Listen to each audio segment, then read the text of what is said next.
Did I get it? It was probably a little bit of marshmallow when I smelled it. I got that same problem when I drink hot chocolate too. All the time. 100%. That's how you know it's good hot chocolate though. That's right. If there's no marshmallow or whipped cream, I'm like, I don't even go there, you know? You lose yourself in that, yeah. Exactly, yeah. Jim, when you think about the patient-doctor relationship, what do you think the patient's responsibilities are? And then what do you think are the responsibilities of the doctor? So I think for me as a patient, you know, part of my responsibility, my role, is to ensure that I give you all the pertinent information, the data and the facts. You know, I try to keep notes actually at home when I'm having a flare-up. Okay, what's the weather like? What's the temperature like? What did I have for dinner? You know, because I feel like going in and saying I've got this itch here and not giving you any information, that doesn't seem really fair to the relationship.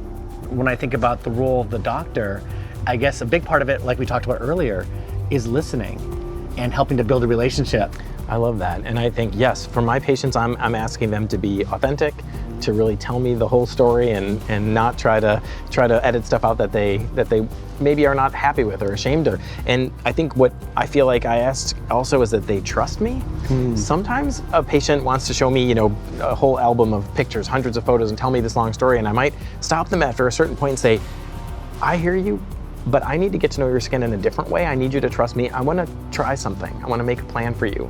And when they're okay, when they're on board with that, I think that's kind of magical. It's like, okay, I'm going to trust you. I'm going to trust you. We're going to move forward. We're going to try something together. And I think that's that kind of magic moment where the therapeutic alliance happens. One of the hard situations that comes up, unfortunately, with increasing frequency is we make a shared decision together, right? We go over some options, we have a plan, and then there's a third member of this relationship, right? And that's our insurance company that's in between.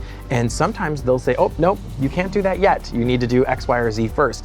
But wow, that can cause so much tension in the relationship. And I'm hustling to try, and I'm writing the letters and getting on the phone and all these things. But that really is another part that makes it so difficult. That's really, frankly, invisible and hidden for most patients. Don't ever see it.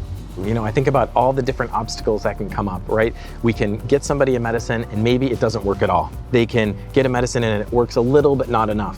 They can try to get the medicine and they can't get it. You know, there's so many different points of failure. You realize that most of my job right now, I feel like it's over the majority, is spent with all of these details. And my favorite part, to me, the most intellectually and satisfying part, is talking to the patient, getting to know them and trying to figure out a plan for them. I love that. I love the more personalized approach and really making it more, like you were talking earlier, patient-centric. Because I think a lot of times we don't think about it as a relationship. You know, it's like our medical relationships are so important because that's our health, our physical health, our mental health, our emotional health. That's so important. But we often give less thought, you know, decision-making to that than we do like to getting our car maintenance or something.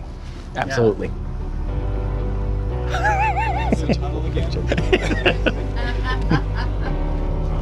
Isn't that neat? It's really cool. It looks like, looks like melted chocolate art. You know? Yeah, it really is. Yeah. Beautiful.